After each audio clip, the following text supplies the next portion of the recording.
மேடையில் இருக்கிறவங்களுக்கெல்லாம் வணக்கம். மீடியா பீப்புள் எல்லாருக்கும் வணக்கம். ஏன்னா நீங்கள் தான் அந்த படத்தை ஓட வைக்க போகிறீங்க, உங்களுக்கு தான் நன்றியோடு வணக்கம் சொல்லணும். இந்த மேடை நீங்கள் எத்தனையோ விழாக்கள் பார்த்துருப்பீங்க, சில நாள் இங்கேயே கூட படுத்துருந்துருப்பீங்க. நானும் சமீப காலமாக எத்தனையோ நாள் இங்கே இருந்திருக்கேன். இன்றைக்கி ஒரு ஸ்பெஷல் மேடையாக இதை நான் நினைக்கிறேன். ஏன்னா உங்கள் எல்லாருக்குமே கிடைக்காத ஒரு பாக்கியம் எனக்கு கிடைச்சிருக்கு. இன்றைக்கி நான், என் மகன், என் பேரன் ஒரே மேடை. இது சினிமாவில் ரொம்ப பேருக்கு கிடைக்கணும். ஆனால் இன்றைக்கி எனக்கு கிடைச்சிருக்கு. இது அவ்வளவு சாதாரணமாக இந்த இடத்துல டக்குன்னு கூப்பிட்டு உட்கார வச்சுட்டாங்க. ஆனால் இந்த இடத்துக்கு வர்றதுக்கு நாங்கள் பட்ட கஷ்டங்கள், நாங்கள் இழந்த இழப்புகள், மேக்ஸிமம் தனஞ்சயனுக்கு எல்லாமே தெரியும். அவ்வளவு கஷ்டப்பட்டுருக்கோம். சும்மா இந்த இடத்துல டக்குன்னு நிற்க முடியாது. அதுக்கு உங்களுடைய சப்போர்ட் ரொம்ப முக்கியமான காரணம். என் முதல் படத்தில் என் ராசாவின் மனசிலையிலிருந்து உங்கள் ட்ராவல் என் கூட இருந்துக்கிட்டே இருக்குது. இல்லை ரொம்ப பேர் என் கூட பயணப்பட்டிருப்பாங்க. இருந்தாலும் இன்றைக்கி இந்த மேடை ரொம்ப ஸ்பெஷலாக அமைஞ்சதுக்கு தனஞ்சயனுக்கு ஒரு ரொம்ப நன்றி. தயாரிப்பாளர் தினேஷ்ராஜ், இந்த பேர்களை இப்போ தான் காதில் வந்ததுனால கொஞ்சம் இயக்குனர் மகேஷ் அவருக்கு ஒரு தேங்க்ஸ். இது எல்லாத்தையும் விட இதுக்கு ஒரு காரணமாக இருந்த பவிஷுக்கும் ஒரு தேங்க்ஸ் சொல்லித்தான் ஆகணும். இல்லாட்டி அவன் இல்லைன்னா நான் இங்கே ஏன் வரப்போகிறேன். வனிதாவுக்கு ரொம்ப தேங்க்ஸ். அவங்க பிரியாணி கொடுத்தாங்கன்னு சொன்னாங்க, நமக்கு இன்னும் வரல. இது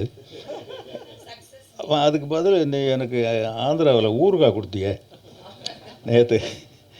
அந்த பொண்ணு, அவங்க பேர் என்ன? நாகதுர்கா. அருமையான பேருமா, சூப்பர் நேம், நல்லா பண்ணியிருக்கீங்க. அங்கே ரெண்டு பேரும் ஒரு இளமையின் துள்ளல். Love oh love.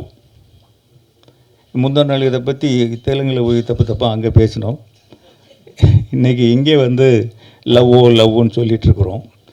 நிஜமாக படம் பார்த்து தான் இந்த படம் எப்படி இருக்குன்னு தெரிஞ்சுக்கணுங்கிற அவசியமே கிடையாது. அந்த டைட்டில் ஒன்று போதும், love oh love. Love love லவ்னு அலையிறாங்கிறது தான்ங்கிறது லவ் ஓ லவ்னே தெரியுது. இல்லாட்டி அப்படி ஒரு டைட்டில் வைப்பாங்களான்னு தெரில. டைரக்டர் தப்பா? கரெக்ட் தானா? கரெக்டு. அப்படி தான் எல்லாருமே ஈஸியாக கண்டுபிடிச்சிருவாங்க. பட் ஒர்க்கு யாருமே புதுசுன்னு சொல்ல முடியாது. அந்த அளவுக்கு ஹார்ட் ஒர்க் பண்ணியிருக்காங்க. இந்த படம் நல்லா இருக்குங்கிறதுக்கு எது உதாரணம் தெரியுமா?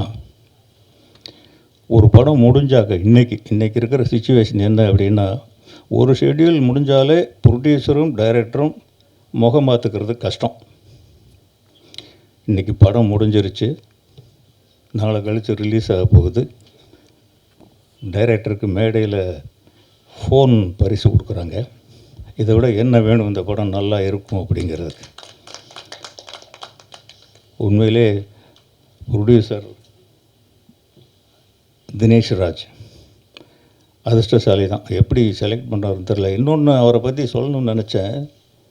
நான் ரொம்ப நாள் அவர் யாரோ ஜிம் பாய் போல் இருக்கு, இப்படி இருக்கார்.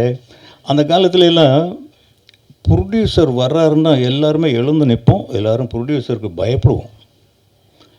இன்றைக்கி அப்படி கிடையாது. ப்ரொடியூசர் எங்கே இருக்காருன்னு தெரியாது. அவர் எங்கே இருக்காருன்னு தெரியணுங்கிறதுக்காகவே ப்ரொடியூசரை பார்த்து பயப்படணுங்கிறதுக்காக இப்படி தோற்றத்தை வச்சுருக்காருன்னு நான் நினைக்கிறேன். எங்கே நின்னாலும் தெரியும் அவரை. இந்த யூனிட்னுடைய இப்போ தான் ஆரம்பித்த மாதிரி இருக்குது. வெஸ்ட் மாம்பலத்தில் எங்கேயோ பூஜை போட்டாங்க. நானும் என் துணைவியாரும் போயிருந்தோம். இப்போ அதுக்குள்ளே ரிலீஸுங்கிறாங்க, தெலுங்கு டப்பிங்குங்கிறாங்க. எப்போ டப் பண்ணாங்க, எப்போ அங்கே போய் பார்த்தா அங்கேயும் பாட்டுக்கிட்டெல்லாம் காட்டுறாங்க.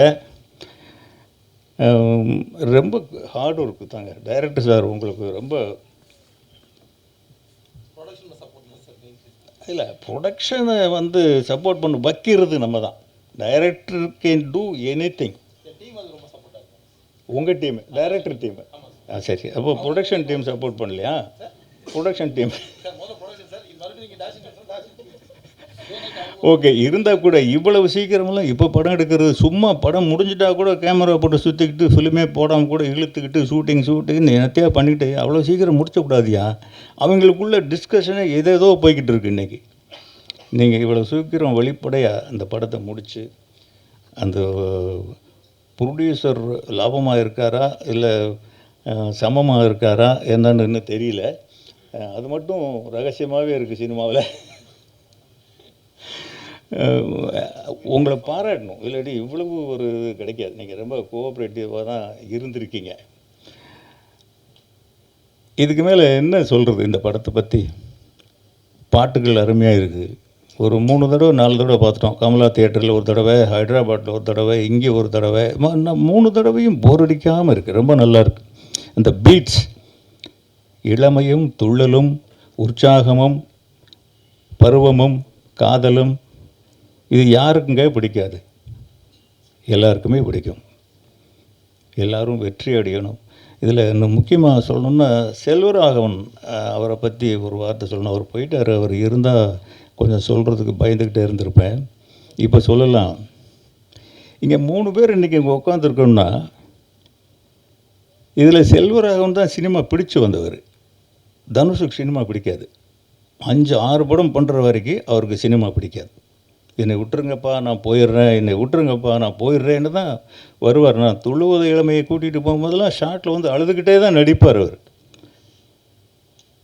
செல்வராகவன் படிக்கும்போதே அவர் ரொம்ப பெரிய படிப்பாளிங்க. இன்னும் சொல்லப்போனால் எங்கள் வீட்டிலே அவர் தான் அதிகம் படிப்பாளி. இல்லைப்பா, அவர் தானே, மாமா தானே அதிகம் படித்தவர்.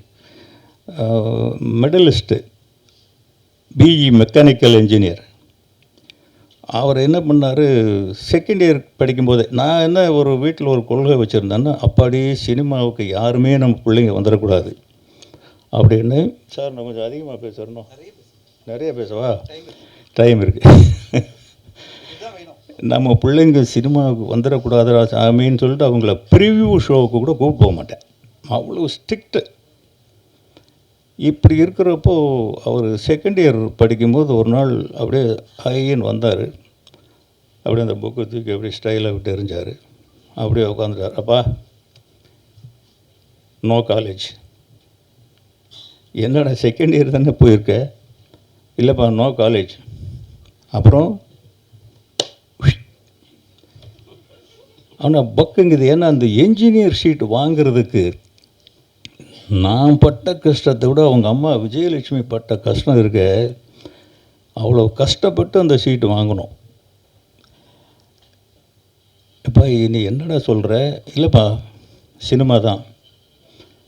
அப்போ எனக்கு டக்குன்னு கோபம் வரல. நான் ரொம்ப எமோஷ்னல் பர்சன் தான். கோபம் உடனே வந்துடும். கோவப்படாமல் சடன்னாக யோசிக்கிறேன், என்னடா செய்கிறது, படிப்பு போயிடுமேன்ட்டு. தம்பி, சினிமா உங்கள் அப்பாவுக்கு முன்னாடி இருந்தது, உங்கள் அப்பா காலத்துலையும் இருக்குது, உங்கள் அப்பாவுக்கு பின்னாலேயும் இருக்கும். டிகிரி அப்படி இல்லை ராஜா. இப்போ போச்சுன்னா மறுபடியும் வராது உனக்கு. இன்றைக்கி எங்கேயாவது பியூனாக போகணுன்னா கூட ஒரு டிகிரி தேவைப்படுது. நீ ஒரு டிகிரி வாங்கிட்டு வா, நான் அவனை சினிமாவில் எங்கேயாவது சேர்த்து விட்றேன். இது வந்து சத்தியமாக சொல்கிறேன், போய் அவனை ஏமாற்றி காலேஜுக்கு போய் வைக்கணும். அதுக்கப்புறம் ஒன்றுமே பேசலை. அடுத்த நாள் காலேஜுக்கு போயிட்டார். பார்த்தா நல்ல மார்க், என்ஜினியர் ஆகிட்டார். ஓ, நான் என்ன பண்ணேன், இதுக்கடையில் ஒரு அமெரிக்காவுக்கு அனுப்பிடலாம் அப்படின்ட்டு ஐடியாலாம் பண்ணி வச்சுட்டேன். அப்போ நான் சொன்னேன், இப்போ இந்த மாதிரி சிகாகோவில் ஏதோ ஒரு இது ஃபிலிம் கோர்ஸோடு சேர்ந்து அப்படி சொன்னால் தான் அமெரிக்காவுக்கு போனான்னு சொல்லிவிட்டு ஏதோ ஒரு ஏற்பாடு பண்ணி வச்சுருந்தேன். அவர் என்னை நாடு கடத்தணுன்னு ஒன்று பிளான் பண்ணுறீங்களா? நீங்கள் சொன்னதை நான் செஞ்சுட்டேன், நான் சொன்னதை நீங்கள் செய்யுங்க, சினிமா தான். அதுக்கப்புறம் யார்கிட்ட சொன்னாலும் சேர்த்துக்க மாட்டாங்க. என்னைய உன் மகன் எனக்கு எப்பயா திட்டுறது? ரவிக்குமார்ட்டெல்லாம் கேட்டேன். ரவிக்குமார் எனக்கு ரொம்ப க்ளோஸ் ஃப்ரெண்டுங்க. அவரும் நானும் ஒரு படத்தில் வேலை செஞ்சுருக்கோம். இன்றைக்கியாவது வச்சுக்கையா அவனை? நான் கண்டபடி திட்டுவேன் என் அசிஸ்டன்ட் டைரக்டரை. கோவப்பட்டா உன் மகனை நான் எப்படி திட்டுறது? இப்படி ஒவ்வொரு காரணம் ஒவ்வொருத்தருக்கு. யாருமே சேர்த்துக்கல.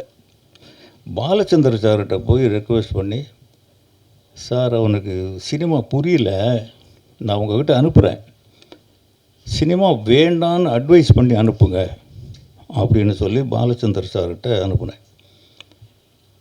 ஒரு 2 மணி நேரமாக அவன் காணோம். அவர் பாலச்சந்தர் சார்கிட்டேருந்து ஃபோன் வருது. யோ, இவங்கிட்ட ஏதோ ஃபயர் இருக்கியா, இவன் என்கிட்ட விட்டு நானே பார்த்துக்கிறேன். இது என்னடா இது, ஒளியை தெரியாமல் தலையாரி வீட்டில் ஒளிஞ்ச கதையாக போய் சினிமா வேண்டான்னு சொல்லுங்கன்னா அவர் இவன்கிட்ட என்னமோ இருக்குங்கிறாரு. இருந்திருக்கலாம், பட் எப்போவுமே குழந்தைங்கள் மேலே பேரண்ட்ஸுக்கு அண்டர் எஸ்டிமேட்டு தான் இருக்கும். நம்ம குழந்தைங்க நம்மளை விட இருப்பாங்களா, நம்மளை விட வசதியாக வந்துடுவாங்களா, இல்லை பெருசாக சாதிச்சிருவாங்களா அப்படின்னு இருக்காது. நமக்கு அப்படி தானே இருக்கும். அவர் இவ்வளோ பெரிய ஒரு லெஜெண்டரிக் டைரக்டாக வருவாருன்னு அன்னைக்கு நம்ம எப்படி எஸ்டிமேட் பண்ண முடியும்? யார்கிட்டையும் ஒரு ஒர்க் பண்ணவும் இல்லை. அங்கேயும் இருந்துட்டு ஒரு 2 மாதத்தில் வந்துட்டார். இல்லைப்பா அவர் சார் சீரியல் தான் எடுக்கிறாரு, எனக்கு அது மைலேஜ் கிடைக்கல அப்படின்ட்டு வந்துட்டார். அதுக்கப்புறம் ஏதோ ஒரு இதில் வந்து நாங்கள் துள்ளுவது இளமை எடுத்து முடித்ததுக்கப்புறம் காதல் கொண்டு எடுக்க வேண்டிய நிர்பந்தம். இது அவங்க அம்மா போட்ட ஒரே கண்டிஷன் தான். ஒரு நாள் நைட்டு ஒரு 2 மணிக்கு நான் உட்காந்து ஸ்கிரிப்ட் எழுதிட்டு இருக்கும்போது என் டாக்டர் பக்கத்தில் வந்தாங்க. எப்போவுமே எங்கள் வீட்டில் பெண்களுடைய அதிகாரம் தான் அதிகம். எல்லா வீட்லையும் அப்படித்தான் நினைக்கிறேன், எங்கள் வீட்லேயும் அப்படித்தான். அந்த பொண்ணு டாக்டருக்கு படிக்கிற பொண்ணு. என்னம்மா நீ தூங்காமல் நேரத்து வந்துட்டுருக்க? இல்லைப்பா உங்கள்கிட்ட கொஞ்சம் பேசணும், ஒரு கதை சொல்லணும், கேட்பீங்களா? என்ன நீ மெடிக்கல் காலேஜுக்கு போகிறத விட்டுட்டு பொண்ணு ஸ்கிரிப்ட் ரைட்டர் ஆகிட்டியா இன்றைக்கி அப்படின்னா, சரி சொல்லு கேட்போம் அப்படின்னு படன்னு ஒரு கதையை சொல்லுவது. எக்ஸலண்ட்டாக இருக்குது ஒரு கதை. இது யாரும்மா சொன்னது? செல்வா சொன்னான். புரிஞ்சிருச்சு, எங்கே சுவிட்சை தட்டினா எங்கே விளக்கு எரியும்னு அவனுக்கு புரிஞ்சிருச்சு. கரெக்டாக அவன் அப்ரோச் பண்ணானா இல்லாட்டி அவங்களே முடிவு பண்ணாங்களே தெரியல. சரி, இது செல்வாவுடைய கதைப்பா. அவன் சொல்கிறதுக்கு பயந்துக்கிட்டு என்கிட்ட சொன்னான், கதை நல்லா இருக்குப்பா. இப்போ என் பெரிய பொண்ணு என்ட்ரி, இவங்க அம்மா, அவங்களும் ஒரு டாக்டர் தான். 2 பேரும் வந்து இன்னும் கொஞ்சம் பயம் அதிகமாகிடுச்சு, ஏதோ வற்புறுத்தல் நடக்க போகுது அப்படின்ட்டு. இதை என்ன பண்ணணும், இந்த கதையை படம் எடுக்கணும். யார்? நீங்கள் தான். யார் நடிக்கிறது? தனுஷ் தான். டைரக்ட் பண்ணுறது செல்வா தான். இது உள்ள இந்த 3வது லேடி என்ட்ரி விஜயலட்சுமி, அவங்க வரும்போது தான் என் பலமெல்லாம் போயிடுச்சு. இனி அங்கே அவங்க சொல்கிறது மட்டும்தான் நடக்கும், நம்ம சொல்கிறது நடக்காது. அவங்க தான் கேட்டாங்க, என்னங்க அவன் யார்கிட்டையும் ஒர்க் பண்ணலையாம்மா, இது படம் எடுக்கிறதுக்கு ஒரு 4-4.5 கோடி ரூபா செலவாகும் அன்னைக்கே. அது இன்னும் கொஞ்சம் அதிகமாக தான் ஆயிருக்கும், படம் பார்த்திங்கன்னா தெரியும் அப்படின்னு. இப்போ எவ்வளோ கடன் இருக்குது அப்படின்னு கேட்டாங்க விஜயலட்சுமி. நான் சொன்னேன், என்ன ஒரு 2-2.5 கோடி ரூபா இருக்கும், இந்த படம் எடுக்க எவ்வளோ செலவாகும்? ஒரு 4-4.5 கடன் வாங்குங்க. பொண்டாட்டி சொல்கிற அட்வைஸ் இப்படி எங்கேயாவது சொல்லுவாங்களா யாராவது? கடன் வாங்குங்க அப்படின்னு. யார் யாருக்கும் கடன் வாங்குவீங்க, பெத்த மகனுக்காக வாங்க மாட்டிங்களா? அப்படி கடன் வாங்கி வந்தவர் தான் செல்வராகவன். இப்படி இன்றைக்கி வந்து ஒரே மேடையில் உட்கார்ற அளவுக்கு இவரும் அப்படி தான் வந்தார். இவர் வந்து ஒரு நாள் வந்து, தாத்தா நான் விஸ்காம் படிக்க போகிறேன் அப்படின்னா. விஸ்காமில் என்ன பண்ண போகிற அப்படின்னா, டைரக்ஷன் கோர்ஸ்னா. இதுக்கு எதுக்குடா நீ விஸ்காம் போகிற? நம்ம வீட்டிலே 3 விஸ்காம் இருக்க, யார்கிட்டையாவது சேர்ந்து கொண்டு தனுஷ்கிட்ட சொல்லி அசிஸ்டன்ட் டைரக்டராக தான் வந்தார் அவர். என்ன படம்ப்பா? திருச்சி டம்பல் இல்லைடா, அங்கே அடுத்த படம் அருண் மாதேஸ்வரன் பண்ணது என்னது, கேப்டன். இந்த படங்கள் எல்லாம் அசிஸ்டன்ட் டைரக்டர். ரொம்ப அப்போவே தனுஷ் சொல்லுவார், அப்பா பிரமாதமாக ஒர்க் பண்ணுறான்ப்பா, நல்லா வந்துடுவான் போல் இருக்குது, நல்ல பையன்தான், நல்லா வந்துடுவான் போல் இருக்குன்ட்டு. அப்புறம் திடீர்னு என்ன நினச்சவரை தெரியல, நிலவுக்கு என் மேல் என்னடி கோபம் அப்படின்னு அவர் கொண்டு வந்து நடிக்க வச்சு இன்றைக்கி கொண்டு வந்து உட்கார வச்சுருக்காரு.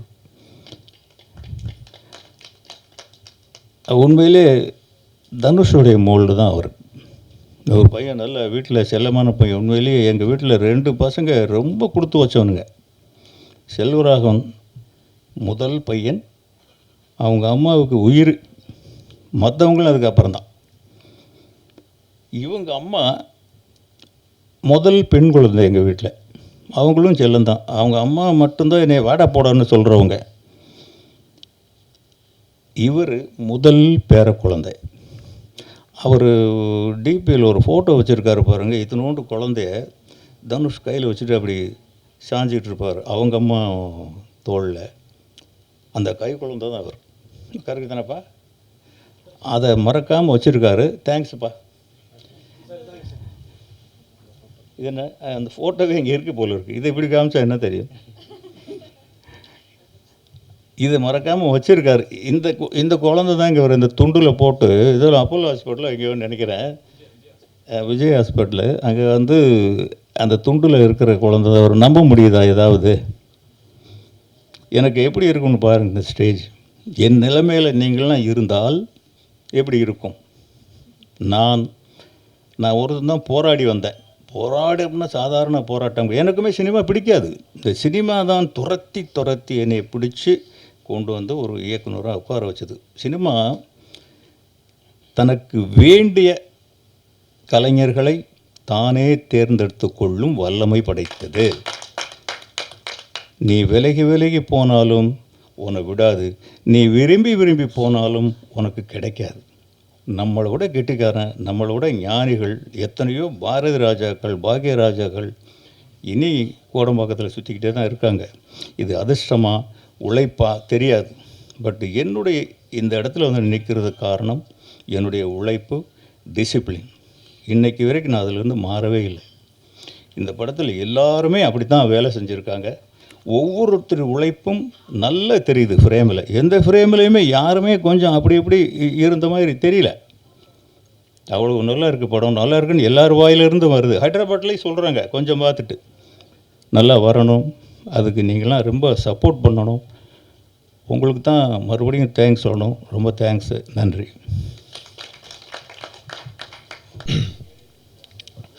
எல்லாருக்கும் வணக்கம். அண்டு உங்கள் டைம் கொடுத்து வந்திருக்கும் மீடியா ஃப்ரெண்ட்ஸ்க்கும், நிறைய பெரிய ஆளுங்களாம் உட்காந்துருக்காங்க, என்னோடய ஒர்க் பண்ணவங்க உட்காந்துருக்காங்க, அவங்க எல்லாருக்கும் ஒரு பெரிய வணக்கம் அண்டு தேங்க்ஸ். நான் ஃபஸ்ட்டு இந்த விழா வந்து எனக்கு ரொம்பவே ஸ்பெஷல். நான் வந்து இந்த படத்துக்கு தேங்க்ஸ் சொல்லணும், இந்த படத்தை எனக்கு கொடுத்த ப்ரொடியூசர்ஸ்க்கு தேங்க்ஸ் சொல்லணும், இந்த படத்தை என்கிட்ட எடுத்துகிட்டு வந்த டைரக்டருக்கு நான் தேங்க்ஸ் சொல்லணும். எதுக்குன்னா வந்து நீங்கள் நல்ல ஆக்டர்னு இவங்க சொல்கிறாங்க, நல்லா பண்ணியிருக்கேன்னு சொல்கிறாங்க, நீங்கள் அதை நாளன்னைக்கு நீங்களும் சொல்லுவீங்கன்னு நம்புகிறேன். பட் அதுக்கு முன்னாடி எல்லோரும் வந்து என்ன சொல்லிட்டாங்கன்னா, இவன் நல்ல பையன், நல்ல மனுஷன் சொல்லிட்டாங்க. அதுவும் எங்கள் தாத்தாவும் எங்கள் செல்வா சாரும் இந்த ஸ்டேஜில் இருக்கும்போது சொன்னது, அது இன்னும் ஒரு ஸ்பெஷலான ஒரு மொமெண்ட்டாக இருந்தது. ஸோ அதுக்கு ஒரு பெரிய தேங்க்ஸ். அண்டு டெஃபினட்டாக நான் தனஞ்சயன் சாருக்கும் தினேஷ் ராஜ் சாருக்கும் ஒரு பெரிய தேங்க்ஸ் சொன்னோம். ஏன்னா இந்த படத்தை வந்து இன்றைக்கி இப்படி வந்து நிறுத்தவங்க நானே எதிர்பார்க்கல. அது ரொம்பவே சந்தோஷமாக இருக்குது. நம்ம படத்தை பற்றி எல்லோரும் பேசுகிறாங்க, அது ரொம்பவே பெருமையாக இருக்குது.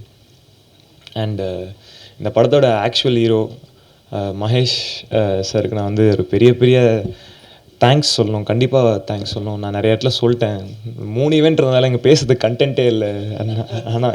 ஆனாலும் பட் ஒரு பெரிய தேங்க்ஸ் சொல்லணும். அவரோட ஹார்ட் ஒர்க், அவரோட 10% 20% ஹார்ட் ஒர்க் தான் நான் அந்த படத்துக்கு கொடுத்துருக்கேன். அவர் ஹார்ட் ஒர்க் தான் அந்த படத்தில் பெருசு. அண்டு எனக்காக எல்லாத்தையும் கண்டிப்பாக அவருக்காக இந்த படம் ஒரு பெரிய சக்ஸஸ் ஆகணும். அண்டு இந்த படத்தில் வனிதா மேம் இருக்காங்க, செல்வா சார் இருக்காங்க, கே ரவிக்குமார் சார் இருக்காங்க. நான் வந்து ஒன்றே ஒத்துக்க மாட்டேன். எல்லாருமே வனிதா மேம் எக்ஸ்பீரியன்ஸ் சொல்கிறாங்க. அவங்க எக்ஸ்பீரியன்ஸ் தான், ஆனால் அப்படி கிடையாது செட்டில். அவங்க ஒரு யூத் தான் ஆக்சுவலாக. ஏன்னா வந்து நான் நாகதுர்காவோட அதுக்கு முன்னாடி ஒரு 10 நாள் நடிச்சிட்டேன். எனக்கு அப்போ கூட அந்த யூத் ஃபீலிங் வரல. வனிதா மேம் வரும்போது தான் அந்த யூத் ஃபீலிங்கே செட்டில் வந்தது ஆக்சுவலாக. ஸோ வனிதா மேம்க்கு ஒரு பெரிய தேங்க்ஸ். ஆக்சுவலாக மேம் நீங்கள் வந்து நாகதுர்கா கேரக்டர் பண்ணியிருக்கலாம், அவங்க கேரக்டர் பண்ணியிருக்கலாம் மேம், கரெக்டாக இருந்திருக்கும். ஸோ அதுக்கு ஒரு பெரிய தேங்க்ஸ் சொல்லணும். அண்டு நாளான்னைக்கு படம் ரிலீஸ் ஆகுது, பயமாக இருக்குது. இந்த பயத்துக்கு நடுவில் ஒரு ஃபோன் வந்தது நேற்று நைட்டு.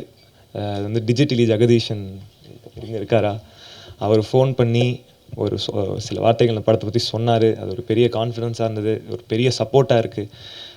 அவர் கால் பண்ணணும்னு அவசியமே இல்லை, நேற்று 20 பேர் பார்த்துருக்காங்க, யாருமே கால் பண்ணல. டைரக்டருக்கே நான் தான் கால் பண்ணி கேட்டேன் என்ன சொல்கிறாங்க படத்தை பற்றின்னு. ஆனால் அவராக நினச்சி கால் பண்ணி சொல்லியிருக்காரு. பட் அதுக்கு ஒரு பெரிய பெரிய தேங்க்ஸ் நான் சொல்லணும். அண்டு படத்தில் ஃபாக்சன் இருக்கார், அவர் மியூசிக் இன்றைக்கி இந்த அவர் மியூசிக்கை பார்த்துட்டு நிறைய பேர் இது என்ன படம்னு கேட்குறாங்க. ஸோ அதுவே வந்து ஒரு நல்ல விஷயம் தான் நான் நம்புகிறேன்.